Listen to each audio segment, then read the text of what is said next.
माँ जी, मैं ration order कर रही थी रसोई के लिए, कुछ और चाहिए तो बता दीजिए ना। मेरी नजर में तो बहू कुछ भी ऐसा नहीं है, बाकी तो तुझे पता ही है। ये तो अच्छा है माँ जी की रसोई हम दोनों के हाथ में है, कहीं सिर्फ मेरे हाथ में होती तो पता नहीं रसोई का क्या हाल होता। अरे नहीं बहू, तुम बहुत अच्छे से रसोई देखती हो। अरे यहाँ तो मैंने कई बहुओं को देखा है, नौकरी करती है तो रसोई के अंदर घुसती तक नहीं है, पर तू ऐसी नहीं है। ऐसे तो माँ जी मैंने भी कई सासों को देखा है, बहू भले नौकरी करने जाए लेकिन नौकरी के बाद रसोई की भी पूरी जिम्मेदारी उन्हीं की होती है। लेकिन आपने तो हमेशा मेरा साथ दिया, आप भी ऐसी नहीं है। सास बहू की जोड़ी थोड़ी सी अनोखी थी, दोनों एक दूसरे को समझती थी। माँ बेटी तो नहीं थी लेकिन सास बहू से बढ़कर थी। फिर एक रोज, अरे माँ क्या बात है, आज तो रसोई बहुत अच्छी तरह महक रही है, क्या बनाया खाने में? आज मैंने बेसन की सब्जी बनाई है, तुझे पसंद है ना? मधु बता रही थी। वो क्या बताएगी, आपको नहीं पता? अरे पता है, लेकिन मेरी बेसन की सब्जी थोड़ी अलग होती थी ना। इस बार थोड़ी सी बहू की रेसिपी भी ली है। अरे वाह, मुझे तो बहुत अच्छी लगती है बेसन की सब्जी। वैसे तूने एक काम अच्छा किया माँ, मधु को भी अपने हाथ का स्वाद दे दिया। अरे बेटा, मधु के हाथ में भी कोई कम स्वाद नहीं है, बहुत अच्छा खाना बनाती है वो। अच्छा चल, वो भी ऑफिस से आ रही होगी, तू भी तैयार हो जा, फिर साथ में खाना खाते हैं। मधु का घर बहुत अच्छे से चल रहा था, रसोई सास बहू दोनों मिलकर बनाती थी, किसी बात की कोई कमी नहीं थी। लेकिन फिर एक दिन, बहू तेरी मौसी सास आ रही है। अरे वाह माँ जी, आपकी तो मजे है, दोनों बहनें मिलकर खूब सारी बातें करना। अरे कहाँ, तुझे तो पता है उसके और मेरे विचार नहीं मिलते, वो अलग टाइप की है जरा। चलिए माँ जी, कोई बात नहीं, है तो आपकी बहन ही ना। वैसे किसके साथ आ रही हैं? पता नहीं, अकेली आ रही है शायद। अरे नहीं नहीं माँ जी, उनको बोलिए कि अपने पूरे परिवार के साथ आए, वैसे भी इतने दिन बाद आ रही हैं, अकेले आते अच्छी लगती है क्या? और अगले दिन मौसी सास आती हैं। और कमला, कैसी हो तुम? तुम तो काफी बूढ़ी लग रही हो, लग रहा है बहू काम नहीं कर रही है, खुद ही काम करती हो क्या तुम अब भी? अरे नहीं नहीं, ऐसी कोई बात नहीं है, इतना कोई बड़ा काम नहीं है घर का, दोनों मिलकर कर लेते हैं। मिलकर अभी भी तो काम कर रही है घर का। अरे पूरी जिंदगी तो किया है ये काम था, अब बहू आ गई है तो उसके सर पे डाल दे सब कुछ। मधु सब सुन रही थी। अब समझ में आया क्यों माँ जी की इनसे नहीं पटती। सच में ये थोड़ा अलग विचारों की है। खैर मुझे क्या है, कुछ दिन के लिए आई है, खातिरदारी कर देती हूँ, कौन सा इनको यहाँ जिंदगी भर रहना है। मधु मौसी सास के पैर छूती है। क्या बात है मौसी जी, आप अकेले आई हैं, आपके घर की और लोग?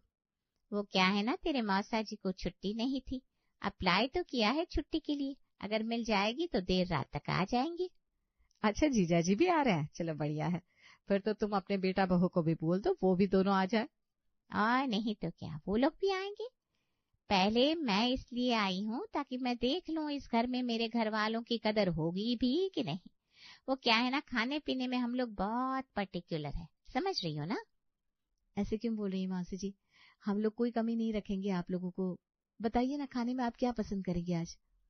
बना ले कुछ भी हल्का फुल्का, पनीर बटर मसाला, दाल मखनी, बटर नान और थोड़ा बहुत सलाद, साथ में लस्सी रख लेना, बस ज्यादा हैवी खाने का मन नहीं है।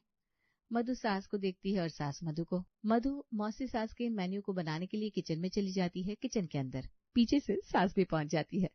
माफ करना मधु, इसीलिए मैं कह रही थी, ये ना थोड़ा अलग तरीके की है, अब खुद से घर आई है तो भगा भी नहीं सकते, लेकिन ऐसे तो हम परेशान हो जाएंगे। कैसी बात कर रही है माँ जी, और आप माफी क्यों मांग रही है? आपकी बहन को हम भी दिखा देंगे कि खातिरदारी में हम लोग भी किसी से कम नहीं है। कौन सा जिंदगी भर इनको यहाँ रहना है, कुछ दिनों की मेहमान है, मेहनत करके खातिरदारी कर देते क्यों? सास मधु की बात से बहुत खुश होती है और अपने कमरे में चली जाती है। सुना तुम्हें बहू के यहाँ से बहुत मोटा हार मिला है सोने का, दिखाओ तो जरा। हाँ हाँ, पता नहीं क्यों उसकी माँ ने मुझे जबरदस्ती दे दिया, अब इस उम्र में इतना मोटा सोने का हार मैं क्या करूंगी, मैंने तो वापस उसे बहू को ही दे दिया। पागल है क्या? अरे तू अपनी बेटी को देती, उसे क्यों दे दिया?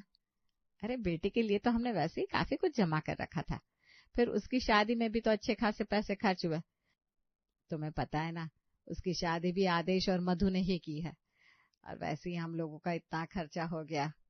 अरे तो कौन सा तेरी बेटी पर आई थी, आतिश की सकी बहन थी, और बहन की जिम्मेदारी तो हर भाई के ऊपर होती है। खैर मुझे ये क्या, चल खाना खाते हैं, भूख लग रही है। मौसी सास खाना खाने बैठती है तो थू थू थू थू, ये क्या बनाया है? अरे कोई ऐसे कढ़ाई पनीर बनाता है क्या? दाल मखनी बिल्कुल बेस्वाद। अरे बहू, खाना बनाना नहीं आता क्या? कैसी बात कर रही है, मुझे तो खाना बहुत अच्छा लग रहा है। अरे तू चुप कर, तुझे तो बचपन से ही खाने पीने की कोई समझ नहीं है। बटर नान भी कैसा अजीब सा है, इतना मुलायम। मौसी लेकिन नान तो मुलायम ही अच्छा लगता है ना। किससे अच्छा लगता है तुझे? मुझे तो अच्छा नहीं लगता। तो हट, अब कल से खाना मैं बनाऊंगी। सास बहू की ओर देखती है और बहू सास की ओर। मौसी सास सोने चली जाती है तो सास बहू के कमरे में जाती है। क्या बोलूं बहू तुझसे, मैं बहुत शर्मिंदा हूँ। अरे कैसी बात कर रही है माँ जी, आपको क्या हुआ? और अच्छा ही है ना, वो रसोई संभालेंगे तो हम लोग रसोई की जिम्मेदारी से थोड़े फ्री हो जाएंगे। जो मर्जी हो खाना बनाने दो। हाँ ये तो है, पर पता नहीं क्या बनाएगी, कैसा बनाएगी। और अब तो उसके घर के दूसरे लोग भी आ रहे हैं, पता नहीं रसोई का क्या हाल होने वाला है बहू। हाँ माँ जी, ये तो सही है। चलिए देखेंगे, आप आराम करिए। सास आराम करने चली जाती है और फिर अगली सुबह, अरे माँ जी, ये सुबह सुबह रसोई से कैसी आवाज आ रही है? आवाज छोड़, तो बदबू देख, कितनी गंदी बदबू आ रही है। हाँ माँ जी, आप सही कह रही हैं, बहुत गंदी बदबू आ रही है। तभी मौसी सास की बहू बीना चाय लेकर आती है। अरे बीना, तू कब आई? वो मौसी जी, मैं सुबह सुबह आई, आप लोग सो रहे थे ना तो। अरे हमें जगा दिया होता। वैसे कौन कौन आया है? ये भी आए हैं, पापा जी भी आए हैं, लीजिए चाय पीजिए। अरे मैं बना देती चाय, तुमने क्यों बनाई? रहने दीजिए भाभी, बताया मम्मी ने, खाना बहुत खराब बनाया था आपने। क्या हो गया आपको, नौकरी के चक्कर में रसोई भूल गई क्या? ऐसा तो कुछ नहीं है, हमें तो अपनी बहू के हाथ का खाना बहुत अच्छा लगता है। ऐसी बात है तो जरा ये चाय पीकर देखिए, तब आपको पता चलेगा अच्छा और बुरा क्या होता है। बीना चाय देकर वहां से चली जाती है। सास जैसे ही चाय पीती है, सास का मुंह बन जाता है। सेम हालत मधु की भी होती है। लगता है किचन के सारे मसाले चाय में डाल दिए मम्मी जी। हाँ, बस चाय में जीरा का छौंका नहीं लगाया, बाकी कोई मसाला नहीं छोड़ा। दीजिए ये चाय, मैं नई चाय बनाकर लाती हूँ। आ बहू जा, तू चाय बना कर ला। अरे मधु, जरा ऑलिव ऑयल, कांदा, लहसुन, पनीर ये सब मंगवाया है तो गूगल पे कर देना। वो क्या है ना, हम लोगों के नाश्ते का वक्त हो रहा है। पर मौसी जी, सुबह सुबह कांदा लहसुन पनीर, पोहा इडली या कोई हल्का नाश्ता कर लीजिए ना। यही तो दिक्कत है भाभी, ना ही आपको खाना बनाना आता है ना ही खाना। अब कोई सुबह सुबह कच्चे कांदा लहसुन थोड़ी ना खाएंगे, पका कर खाएंगे। इसीलिए मम्मी जी ने जल्दी जल्दी मंगा लिया है। अब बस पेमेंट कर दीजिए। लेकिन वो क्या है ना, आज गुरुवार है और आज के दिन हम लोगों के घर में कांदा लहसुन वाला खाना नहीं बनता। अरे हर दिन भगवान का है, या तो कभी मत खाओ या रोज रोज खाओ, क्यों? और वैसे भी मेहमान तो भगवान का रूप होते हैं, क्यों? फिर अगले रोज, मधु अभी वो आप लोग यहाँ जो चावल इस्तेमाल करते ना, हम लोग तो नहीं खाते, तो मैंने ये लंबे वाले बासमती चावल ऑर्डर किए थे, वो खुशबू महक वाले, 5 किलो मंगवा लिए हैं। 5 किलो चावल? इतने चावल का क्या होगा? हाँ, 5 किलो चावल तो लग ही जाएंगे 1-2 दिन। अगले दिन, अरे मधु भाभी क्या है, घर पे कोई फ्रूट्स ही नहीं है? एक काम करो, 5 किलो दूध मंगा लो, 1 किलो 5 तरीके के फल, कस्टर्ड बनाना है मुझे। 5 किलो दूध का कस्टर्ड? तभी वहां मौसा जी आते हैं। हाँ वो क्या है ना, आज कस्टर्ड खाने का मन है पूरे परिवार का। बहू सामान मंगवा ले, बाकी तो हमारी बहू है एक्सपर्ट, हर एक चीज बनाने में माहिर। मधु क्या कहती, चुपचाप से सामान मंगा देती है। 2 दिन बाद, अरे मधु, इतना चटपटा और मसालेदार खाना खा के मेरे पेट में तो जलन हो रही है यार। मैं खुद का क्या बताऊं, मैं खुद दही से रोटी खा रही हूँ इतने दिनों से। और सुनो, कुछ पैसे दे दो ना, घर खर्च के लिए पैसे नहीं है। क्या बात कर रही हो, घर खर्च के लिए पैसे कैसे नहीं है? इस बार मैंने तो 5,000 ज्यादा दिए थे। देखिए अभी ना मेरा बहस करने का बिल्कुल मन नहीं है, वो सारा हिसाब मैं व्हाट्सएप कर दूंगी। तभी वहां सास आती है। बहू, कोई गैस की गोली है तो मुझे दे दे। क्या हो गया माँ जी अचानक से, गैस की गोली? सब ठीक तो है ना? अरे काहे का ठीक है, ये रोज रोज का खाना मुझसे खाया नहीं जाता, इतना इतना खाना बर्बाद होता है। अभी भी देख, इतना खाना बाहर गली में फेंकना पड़ा। यही कारण है माँ, यहाँ पूरा बजट ढीला पड़ा है। क्या हो रहा है ये रोज रोज? अब मैं क्या करूं? चल बात करती हूँ, कब जाएंगे। ऐसे बात मत करिए, अच्छा नहीं लगता माँ जी। तभी वहां मौसी आती है। मधु बेटी जरा इस नंबर पे 1200 रुपये गूगल पे कर दे। किसका नंबर है मौसी ये? अरे ये किसी का नहीं, तेरे अंकल का नंबर है। वो क्या है ना, कल तेरे मौसा जी को आइसक्रीम खाने का मन था तो वही आइसक्रीम मंगवाई थी। अब अच्छा नहीं लगता उनके पैसे मैं यूज करूँ अपने घर में। मधु गूगल पे कर देती है और वो लोग वहां से चले जाते हैं उन लोगों के जाने के बाद। ये क्या मजाक है? इतना खाना फेंकना ठीक थोड़ी ना है। खाना तो फेंका ही जाएगा जब खाना अच्छे से नहीं बनेगा तो। इन लोगों का कोई ना कोई इलाज तो करना ही होगा। ऐसे कौन किसी के घर पर रहता है? पूरी रसोई पर कब्जा कर रखा है। बात तो सही है, जो रसोई चमकती थी आज हर जगह कचरा फैला हुआ है। छोटे छोटे चींटी कॉकरोच से भरा पड़ा है। सफाई करने जाओ तो घंटों निकल जाते हैं। माँ जी, हम लोग हाथ के हाथ सफाई कर लेते थे। अपना घर होता है तो हर कोई सफाई करता है, जब पता है किसी और की रसोई है तो उन्हें बस पकाने में और खाने से मतलब है। फिर अगली सुबह, चलिए माँ जी नाश्ता किया जाए। हाँ चलो, मैं भी तुम्हारा इंतजार कर रही थी। मुझे नाश्ता और मेरा लंच दे दो। खैर छोड़ो, लंच क्या लेकर जाऊंगा, वैसे भी कुछ अच्छा तो बनता नहीं है। नाश्ते में क्या है? नाश्ते में है नहीं था, इडली सांभर बनाया था पर खत्म हो गया।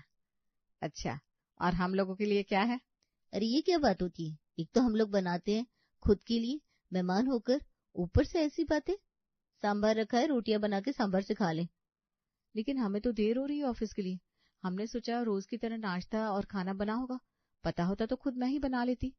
अरे हम मेहमान हैं, मेहमानों को खिलाया जाता है, उनसे बनवा के खाया नहीं जाता। क्या हो गया है भाभी आपको? मधु को ये सुनकर गुस्सा आता है। गुस्से से लाल मधु पति की तरफ देखती है और दोनों बाहर चले जाते हैं। बच्चे तो भूखे चले गए, आज तक इस घर में कभी ऐसा नहीं हुआ। खैर मुझे एक गिलास दूध गर्म करके दे दे बिना बहू। दूध खत्म हो गया है, आज आपको पीना ही है तो पानी में नींबू डालकर दे देती हूँ। बहू नींबू भी नहीं है घर पे, और अब तो मधु भी निकल गई, कौन करेगा पेमेंट सामान का। तभी वहां पर मौसा जी आते हैं, हाथ में ढेर सारा सामान लेकर। अरे आप इतना सामान ले आए, इतना खर्चा करने की क्या जरूरत थी आपको? वहीं सास थोड़ी राहत की सांस लेती है कि कम से कम कुछ तो अकल आई इन लोगों को। फ्री का खा खा के हमारा बजट बिगाड़ डाला। लेकिन ये क्या अरे खर्चा क्या, एक भी पैसा नहीं लगा है। वो क्या है ना, हम लोग आखिर कब तक बहू और आदेश बेटे के ऊपर डिपेंड रहते, कब वो पेमेंट करेंगे, कब खाने पीने की चीजें आएंगी और तुम्हारी रसोई चलेगी। पास में किराने की दुकान है, उसे ये वाला घर दिखाकर उससे उधार ले आया हूँ सब। लेकिन हम लोगों के घर पे उधार नहीं आता। वो क्या है ना, मोहल्ले में इज्जत का सवाल होता है। अरे ठीक है, कभी कोई आया गया तो उधारी हो जाती है, कोई बात नहीं। और अगर उधार नहीं आता है तो शाम तक दे देना पैसे। कौन सा तुम्हारा घर भागा जा रहा है या उनकी दुकान भागी जा रही है? ये काम आपने बहुत अच्छा किया जी। अब क्या था, आए दिन किराने की दुकान से खूब सारा खाने पीने का सामान मौसा जी उधारी पर उठा लाते और ढेर सारा घर पर खाना बनता और ढेर सारा खाना फेंका जाता। एक दिन, अरे खाने में नमक बहुत ज्यादा है, मेरा बीपी हाई रहता है तो नमक क्यों ज्यादा डाला जा रहा है? वो क्या है ना, तुम्हारे मौसा जी को नमक ज्यादा खाने के लिए कहा है डॉक्टर ने। अब उनके लिए खाने में डाला जाता है तो हम सब भी खा लेते हैं। अब तो हमारी भी आदत हो गई है ज्यादा नमक खाने की, तुझे भी आदत हो जाएगी बेटा। हाँ लेकिन आप लोगों को कौन सा ज्यादा दिन रहना है? आप लोगों को तो वापस भी जाना होगा ना, तो कब जा रहे हैं आप वापस? अरे अभी कहा, अभी तो रहेंगे कुछ दिन और क्या आपको पता ही है मेरे पति विदेश में है, जब तक वो नहीं आ जाते तब तक हमने सोचा हम यहीं रहेंगे, अकेलापन नहीं लगेगा ना। घर के तीनों सदस्य एक दूसरे की तरफ देखते हैं। ये क्या मजाक है, कब जाएंगे ये लोग? आपकी बहन है, आप ही पूछिए।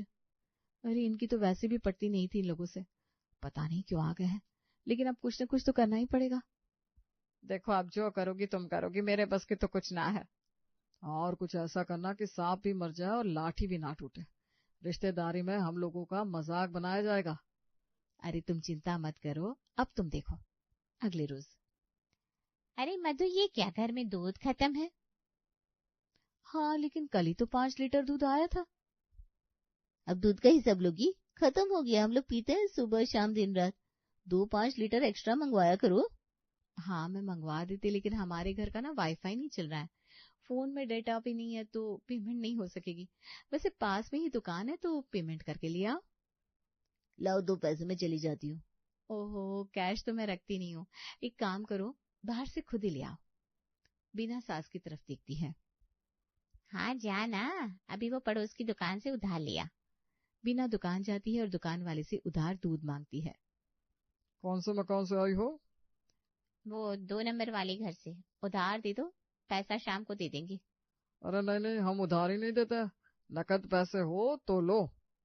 बीना क्या करती, नकद पैसा अपनी जेब से देकर दूध लेकर घर आती है। मधु जरा चाय तो बनाओ, और प्योर दूध की बनाना। हाँ, मेरे लिए भी बहू। मधु किचन में जाती है और पूरे दूध की 3 कप चाय बनाती है। तीनों बैठकर आराम से चाय पीते हैं। अरे मुझे भी चाय दो।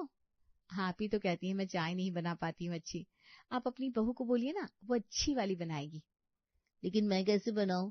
जितना दूध लेकर आई थी उन सबकी तो तुम तीनों ने चाय पी ली। अरे तो कोई बात नहीं है, फिर से जाके दूध ले आओ। 2-4 दिन जब उन लोगों को खुद की जेब से पैसे खर्च करके सामान लाना पड़ता है, तो वो लोग भी घर से निकलने का प्लान बनाने लगते हैं। अरे माँ जी चलिए ना, अब यहाँ हमारी दाल नहीं गलेगी।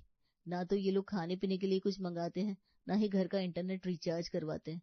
मैंने तो सुना है कल बिजली भी कट जाएगी। चलो अब कोई और घर देखते हैं। 10 दिन पड़े पड़े इस घर में अब आराम करने की ना आदत हो गई थी।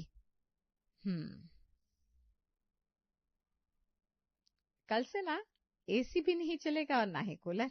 हम तो कहते हैं रात को ही निकल लो, कम से कम अपने घर में पंखा तो चलता है। अगले रोज सुबह सुबह, अरे बीना भाभी, खाने में क्या बनाएंगी आप? कुछ नहीं, हम तीनों बाहर नाश्ता करेंगे। चलो हम लोग भी चलते हैं, तुम लोग बाहर खाओगे तो हम लोग भी साथ में खा लेंगे। अरे नहीं, उसके कहने का मतलब है स्टेशन में खा लेंगे। वो क्या है ना, हम लोगों की ट्रेन है। लेकिन मौसा जी तो कह रहे थे अभी कुछ दिन और रुकेंगे। अरे नहीं, वो क्या है ना, घर में थोड़ा काम निकल आया है, तो चलते हैं, ठीक है? जब इंटरनेट रिचार्ज हो जाए ना तो फोन कर देना, आ जाएंगे हम। तीनों वहां से निकल जाते हैं। मधु, एक बात बता, अपने आसपास के दुकानदारों ने उधार देना क्यों बंद कर दिया? कहीं इन लोगों ने हमारा नाम बदनाम तो नहीं कर दिया? नहीं माँ जी, मैं जानती थी ये लोग आसपास के दुकानदारों से उधार लेते हैं। मैं तो उधार हाथ के हाथ चुकता कर देती थी। मैंने उन लोगों को मना किया था कि इन लोगों को बिल्कुल उधार ना दे। और मैंने ही घर का इंटरनेट बंद कर दिया था। मैं भी कम नहीं हूँ, मैंने ही उन लोगों के कान में ये बात डाली थी कि बिजली कल से कट जाएगी। तीनों बैठ के खूब हंसते हैं और मौसी की फैमिली वहां से 9, 2, 11 हो जाती है।